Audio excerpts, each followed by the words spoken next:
Rolling? What happened on 9/11 is a phony, you know, and we've never learned the truth about 9/11. The whole agenda is to create a one-world government where everybody has an RFID chip implanted in them. All money is to be in those chips. And this is giving me straight from Rockefeller himself. This is what they want to accomplish. Aaron, what do you think women's liberation was about? We, the Rockefellers, funded that. We funded women's lib. They do whatever they want to do. What we want doesn't matter anymore. It's their agenda, it's their plans that matter. They have all the money they want. They can make all the money they want. They have a machine that can make all the money. It's not about money. It's about control. It's about their vision of how they want to see the world. You hear George Bush saying democracy means freedom. No. Democracy equals New World Order. I believe God put me on this earth to be the best person I could be, and put everybody on this earth to be the best they can be. You have to stand up for what's right in life. And unless you do that, you're nothing.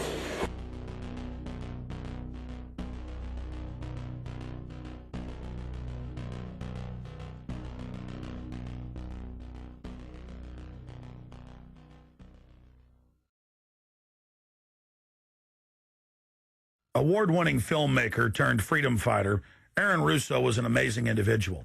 You know, he'd been battling cancer for more than 3.5 years when he began making America Freedom to Fascism, that he shot, directed, edited, pretty much on his own with just the help of a few people. An amazing individual. A long life of award-winning films, of hard work, and for standing up for the Bill of Rights and Constitution. You know, when we first went and shot this interview, I put it out on the web for free. But parts of it have never been seen. So here today, you're going to have a chance to see the in-depth interview, the final interview with Aaron Russo. But his important work lives on. You know, he made one of the definitive films exposing the elite that control this nation and the world, the private Federal Reserve. And the information he put out 2 years ago rings more true today than ever. And his film, America Freedom to Fascism, and Mad as Hell, and the other great works he did, just continue like ripples in a pond to light bushfires in the minds of men and women everywhere. So this film is dedicated to the one, the only, Aaron Russo. You rolling? I'm honored to be interviewed by Alex Jones, a truth seeker, fighting for justice in America. Alex charming me. It's getting me all smiley. Aaron, when did you start to think something was wrong in the world, or start to find out about the whole banking cartel and the Federal Reserve System, the New World Order? Well, that was a progression of events. I've always been a very independent person, always believed in individuality, and that we were put on this earth to be unique individuals to fulfill our God-given potential, and that the only way to fulfill your potential is to be free, to find out who you are, and to make your errors, to make mistakes. And as I grew up, I began to realize more and more the government was inhibiting me in things that I wanted to do. And what happened, I was very successful in the ladies' lingerie business. I worked for my dad. He had a small undergarment business, and I created the first ladies' bikini panties back in 1963, actually. And then I opened up a nightclub in Chicago called the Electric Theater that opened up the day Martin Luther King was assassinated. Right? And so the city of Chicago was in flames the day my club opened, and nobody came out to the club. And well, what happened was that that was the year of the Democratic Convention in Chicago in '68. And so my club became a hangout for the hippies, you know, and because they wanted to go to Chicago and protest what was going on. And I was having a concert at my club one night to raise money. And the police raided the nightclub, my club, for no reason at all. And I was standing outside in my office overlooking the street, and I saw all these paddy wagons pulling up in front of my club. And I was a 24-year-old kid. You know, I had no experience at all, really. So what are these paddy wagons doing here? And then I saw all these cops getting out of the paddy wagons coming into my club. I said, oh my God, they're raiding me. And so I ran down to the stage, and I got on the stage, and I stopped the band from playing. And I said to the people in the audience, we're being raided, you know, so sit down on the floor, cooperate, and plot your identification and cooperate with the police. And as I said that, two of the cops from behind threw me onto the floor and grabbed me and started dragging me out of the club. I'm going, you know, victory, victory. You know, I'm playing it for all it was worth at the time. I was a kid, and then I saw the fire department there, and the fire department was dumping garbage cans, the garbage all over the floor. And I thought to myself, well, why are they doing that? You know, very quickly as they were dragging me out, and I didn't quite understand it. So they threw me into the paddy wagon. As I got into the paddy wagon, one of the cops grabbed my testicles from behind and squeezed, and I went into the paddy wagon in gigantic pain. And the next person that came into the paddy wagon, the cop, as he was stepping in, the cops took the billy club, smashed him on the head with it, and just split his skull, you know, for no reason. I mean, there was nothing wrong. So that was kind of your wake-up. That was my awakening. Like, what is going on? I thought this was America. So I initially blamed it on Chicago and Mayor Daley, thinking it was just that it was Chicago. And anyway, it was the headlines of the newspapers the next day.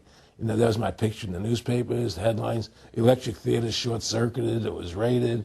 And in the article, they went ahead and they said that the reason they raided the club was because the fire department came there and saw it was messy, full of garbage, and the hippies started attacking them, which was totally not true. Those dirty hippies?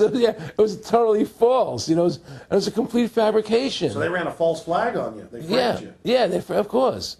You know, and I was in shock. I said, people lie like that? People actually do these things? I couldn't believe it. You know, it was an awakening to me. And I went on television. I told people on television that they lied. Nobody cared. Nobody cared what the truth was. You know, it was shocking to me. And then a week or 2 weeks later, I forget exactly what it was, two cops come to see me, a lieutenant and a sergeant, a captain and a sergeant. And they said, Mr. Russo, we're sorry if you got hurt that night at the club in the raid, but we're here to tell you that if you want to keep the club open, it's going to take $2,000 a month, and we're going to come see you once a month, and whenever we have to raid you, we're going to call you, you know, and we'll let you know we're going to come in tonight and raid you. This was mafia. Well, the police mafia, Yeah. you know. And actually, it was actually more interesting that they said, listen, there's the A plan, there's the B plan, and there's the super deluxe plan. And this one will cost you, each one will cost you that much money a month. Which one do you want? What was the super deluxe? That's the one I took. That was a $2,000 a month plan. And I took that plan, and I paid them $2,000 a month, and they left me alone.